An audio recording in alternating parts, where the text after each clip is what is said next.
గ్రహణం అనేది తప్పకుండా పాటించవలసింది. ఆ సమయంలో గర్భిణీ స్త్రీ ఇక్కడ ఏమంటున్నారు, అరుగుదల తక్కువ. ఆ సమయంలో అరగడం అనేది ఆగిపోతుంది. జలం యొక్క ప్రభావం తగ్గిపోతుంది. సైక్లింగ్ అవ్వదు. బాడీలో సైక్లింగ్ సరిగ్గా జరగదు కాబట్టి, బ్లడ్ సర్క్యులేషన్ సరిగ్గా జరగదు కాబట్టి, ఒక దగ్గర నిబద్ధతగా కూర్చొని ఆ 3 గంటలు జపం చేసుకున్నారు. నువ్వు కుర్చీలో కూర్చో, సోఫాలో కూర్చో, కింద కూర్చో, నీకు ఏటవాలుగా ఎలాగైనా కూర్చొని నీ ప్రశాంతమైన మనస్సుని జపం చేసుకో. ఏమి చెయ్యకు, కేవలం ప్రశాంతంగా కూర్చోని మాత్రమే కదా. ఇంకేం చేయాలి, తినొద్దు అప్పుడు టైంలో. తినకపోతే నష్టం ఏంటి? కాబట్టి ఇటువంటివన్నీ కూడా పాడడం మంచిది. గురుగారు ఆ రోజు అంటే టైం ఎప్పటి నుంచి ఎప్పటి వరకు ఉండొచ్చు అంటారు, ఏంటి అసలు? అంటే ఈ చంద్రగ్రహణము రాత్రి 9:57 ప్రారంభమవుతుంది.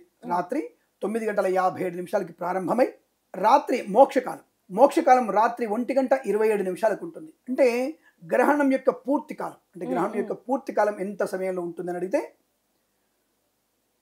3:10 వరకు ఉంటుంది. అంటే టోటల్ గ్రహణం యొక్క ప్రమాణం 3:10 వరకు ఉంది. కాబట్టి ఇది పూర్వాభాద్ర నక్షత్రంలో కుంభరాశిలో పడుతుంది.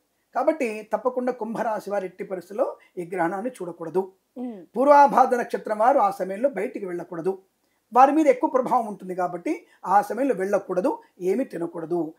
అంటే 9:57 నుంచి 1:27 మధ్య కాలంలో తప్పకుండా మీరు చాలా జాగ్రత్తగా ఉండాల్సిన అవసరంగా చెప్పబడుతోంది. అంటే ఎటువంటి జాగ్రత్తలు తీసుకోవాలి అని అడిగితే, ముందుగా గ్రహణానికి కనీసం తక్కువలో తక్కువ 8 గంటల ముందు, అంటే రాత్రి 9 గంటల కంటే 8 గంటలు మనకు ముందు నుంచి మీరు ఎట్టి పరిస్థితులు కూడా మీరు ఏమి తినకూడదు. అంటే మంచిని కూడా తాగకూడదు. ఇదని చెప్పాలంటే అంటే పూర్తిగా ఉపోషణము, నక్తము, నిరాహార దీక్ష చేయాల్సిందే. ఈ రాశి వాళ్ళు ఒక్కరే ఉంటారు. అంటే ఈ రాశి వాళ్ళు తప్పకుండా చేయాలి. కుంభరాశి వారు పూర్వాభాద్ర నక్షత్రంలో పడుతుంది కాబట్టి కుంభరాశి వారు తప్పకుండా చేయాల్సిందే. ఇక అధమ నక్షత్రాలు ఉంటాయి, కొంచెం టైం చెప్తాను మీకు నేను.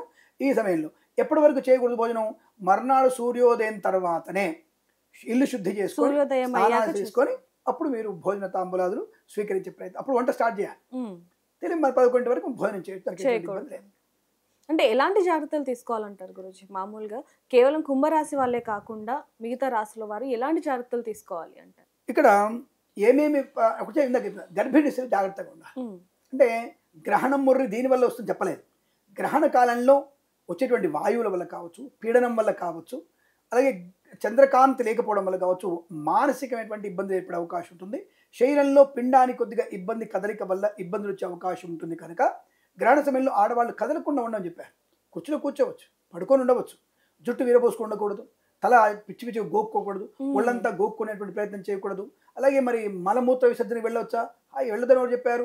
ఇవే ఈ సూడో నాస్తికుల మధ్యలో వచ్చేసి మేము చెప్పని విషయాల్ని కూడా వీళ్ళు చెప్పి జొప్పించి చూసారా, వీళ్ళు లాస్ట్కి టాయిలెట్లో పోతుంటారయ్యా, అంటే గర్భిణీలో టాయిలెట్ పోకపోతే కడుపు ఉబ్బిపోయి చచ్చిపోరా అని అడిగేటువంటి వ్యక్తులు కూడా ఉంటారు. మలమూత్ర విసర్జనకి వెళ్ళవచ్చును, దానికి ఎటువంటి దోషము లేదు. ప్రశాంతంగా నీ మనసుని ప్రశాంతంగా ఉంచుకొని నీ కడుపులో శిశువుని, అది కుమార్తె కావచ్చు, కుమారుడు కావచ్చు, వారి వృద్ధి కొరకు భగవన్నామస్మరణ చేయమని చెప్పారు. తప్ప గోక్కోవడం, అరవడం, రక్కోవడం, గట్టిగా మాట్లాడుకోవడం, పళ్ళు కొరకడం లాంటివి చెయ్యకూడదు. ఎందుకు? పీడనం ఎక్కువగా ఉంటుంది, అతినీల కిరణాల యొక్క ప్రభావం ఎక్కువగా ఉంటుంది. కాబట్టి అటువంటి చేయకుండా ప్రశాంతంగా ఉండమని చెప్పారు గర్భిణీ స్త్రీలు. గర్భిణీ స్త్రీలు 9:57 మనం గ్రహణం అనుకున్నాం కదా, వాళ్ళు 8 వరకు ఏం తినవచ్చు. అంటే తొందరగా అరిగిపోయేటువంటి పదార్థం, ఎక్కువగా జల పదార్థం తీసుకోవాలి. జల పదార్థం తొందరగా అరిగిపోతుంది. అటువంటి జల పదార్థాన్ని 2 గంటల వరకు ఆడపిల్లలకి ఇవ్వచ్చు, గర్భిణీకి ఇవ్వచ్చు, చిన్నపిల్లలకి ఇవ్వచ్చు, వృద్ధులకి ఇవ్వచ్చు.